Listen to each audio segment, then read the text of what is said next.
capturing? We're capturing. I think we're capturing. Capturing. There. Hi, how are you? Good, how are you? Hi, we're here again. We are here again. It's Lisa and Sarah, and we're in San Francisco at Shoebox Studio. And we are here today to answer some questions. We posted a post on Facebook asking people to come up with any kind of dancing question they want to ask Sarah. And so this is part one. And since I am the co-host of the show, we're going to answer my question first. She gets dibs. She does a lot of work around here. So, question for the day is, how do you get yourself to produce work when you're not inspired? And what's the most effective goal, or not goal, but what's the most effective routine you do to get yourself in the zone and cranking out work when you've got deadlines?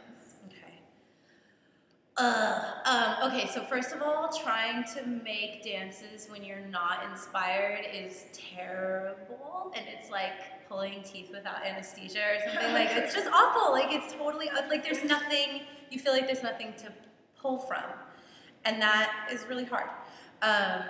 There's an entire section in my book. This is a plug for my book. Hey, you like that? My invisible book that's out in 2000 and as soon as I finish it, called Choreography and Movement Invention for Dance, where I talk about choreography on a timeline and how if you do shows regularly or if you teach classes, you'll frequently find yourself in a position where you have to produce work for a deadline, and it's not coming from some internal wellspring of like, oh my God, I have this amazing idea, or I have this amazing song, or I have this amazing piece of costume that makes me want to move in a particular way. It's just like, oh shit, I have a show, what am I going to do?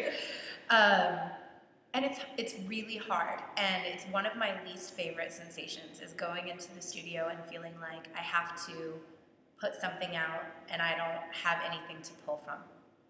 So there's a few things. One is that I keep a notebook that's just inspiration, and it's my inspiration notebook, and I put stuff in there that I find interesting or inspiring, and it's quotes, it's songs, like the names of songs I haven't danced to yet but I don't want to forget about, photos pulled from magazines, pictures that I printed out off the internet, and the photos and pictures are usually shapes that I find interesting. And then I bring those into the studio with me and I start working off of those. So I basically give myself some assignment or some external thing to work from.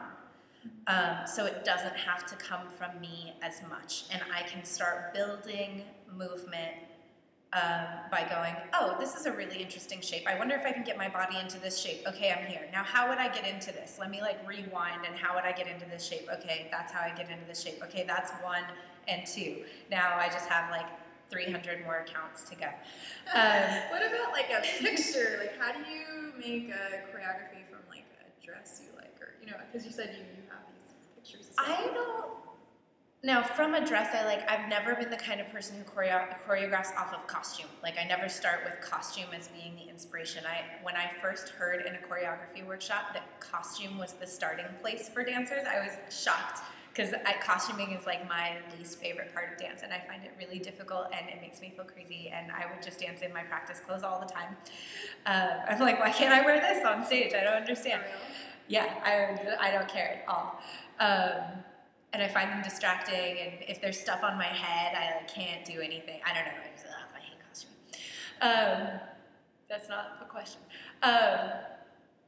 From a picture, so there's the shapes and the lines, there's the movement of the picture itself, and then there's your analysis. So looking at the picture and being like, what about this is interesting? Okay, well, what's interesting is I like the feeling, and the feeling is blank, and you write out those words, whatever the feeling is, and then you try to create movement that feels like that feeling to you, and you try to build from there. Or what I really like about this photo is I like this line that moves up and over this way, so I'm going to build all of my movement on this arc.